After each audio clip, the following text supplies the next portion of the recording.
اگر عورتوں کو پتہ چل جائے کہ کھانا بنانا عورتوں کے ذمے نہیں ہے، مرد کے ذمے عورتوں کے کھانے کا انتظام کرنا ہے، روایت میں صاف ہے عورتوں کے ذمے مردوں کا کھانا نہیں ہے، مردوں کے ذمے عورتوں کا کھانا ہے۔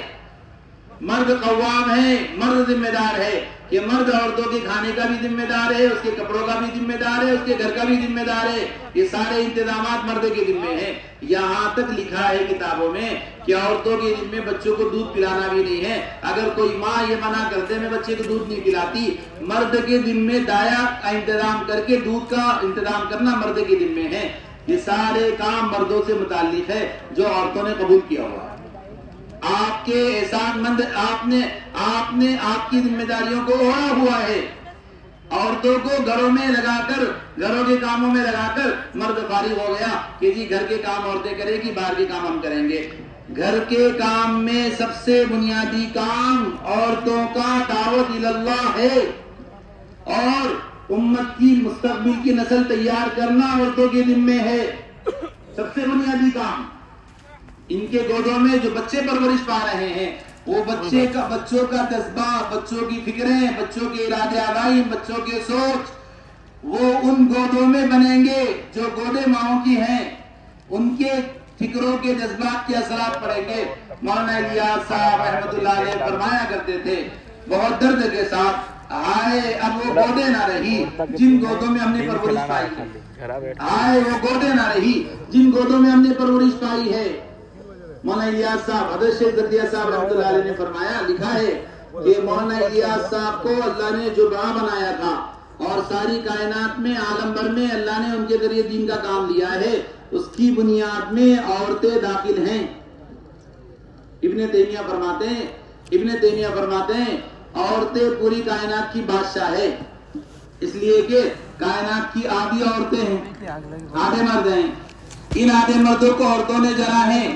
حضرت مولانا یوسف صاحب کے بیانات میں ہے کہ میرا کوئی کمال نہیں، میرے باپ کا کوئی کمال نہیں، کمال تو ان گودوں کا ہے جن گودوں میں ہم نے پرورش پائی ہے۔ حضرت شیخ زکریا صاحب رحمۃ اللہ علیہ نے لکھا ہے کہ ہم نے وہ گودیں دیکھی ہے جن گودوں میں ہم نے پرورش پائی ہے، اب وہ ایسی گودیں نہ رہی۔ حضرت شیخ فرماتے اپنا قصہ فرماتے ہیں، میں چھوٹی عمر کا تھا، سہارنپور سے قرآن کریم سنا کر 29ویں شب میں نظام الدین کاملہ آیا، 29ویں شب میں کہ چلو اب کاملہ چلتے ہیں، عید منائیں گے۔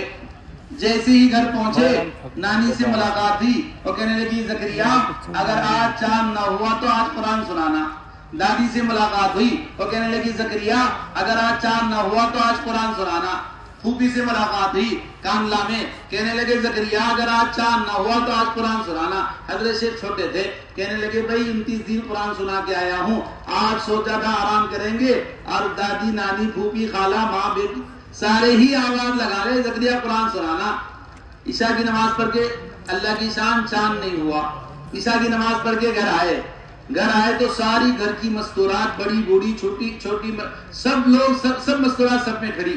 حضرت شیخ زکریا صاحب رحمۃ اللہ علیہ نے نیت باندھی، تراویح کی، جوش میں، جوانی کا جوش، 2 رکعت میں الحمدللہ سے شروع کیا، ناس پہ سلام پھیر دیا، 2 رکعت میں پورا قرآن سنا دیا، سلام پھیر کے پیچھے مڑ کے دیکھا تو ساری مستورات سب میں بیٹھی ہوئی ہے، اور حضرت شیخ نے کہا بچپنے میں اور سناؤں؟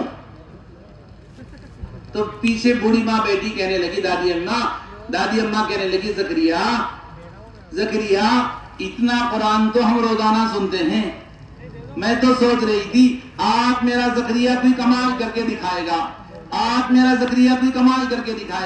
حضرت شیخ سوچنے لگے کون سا کمال؟ کہنے لگی زکریا میں تو سوچ رہی تھی آپ میرا زکریا کمال کر کے دکھائے گا، 1 رکعت میں پورا قرآن سنا کر عثمان غنی کی سنت زندہ کرے گا، میں تو آج یہ امید لگائی ہوئی تھی۔ حضرت شیخ فرماتے ہیں ایسی گودوں میں ہم نے پرورش پائی ہے، ایسی گودوں میں ہم نے تربیت پائی ہے